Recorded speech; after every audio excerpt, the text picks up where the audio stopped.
Hello everyone, কেমন আছো তোমরা সবাই? তো 100 ডেজ মিনি ব্লগ চ্যালেঞ্জের আজকে হচ্ছে ডে 7।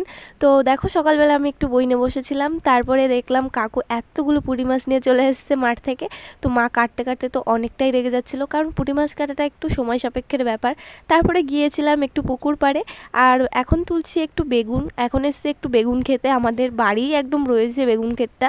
তো একটা কাকিমা এসছে, তাকে কিছুটা বেগুন তুলে দিতে হবে।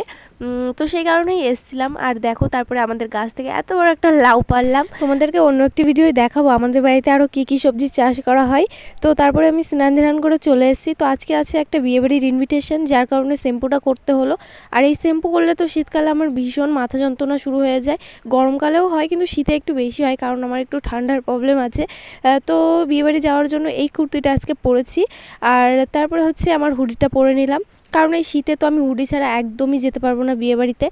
আর তারপরে একটু আইব্রোটা সেট করে নিয়েছিলাম, ব্যাস এটুকুই আজকে সেজেছিলাম। আইব্রোটাও সেট করতাম না যদি আমার একটু আইব্রো থাকতো, কারণ আমার শেষের দিক থেকে একদমই আইব্রো নেই।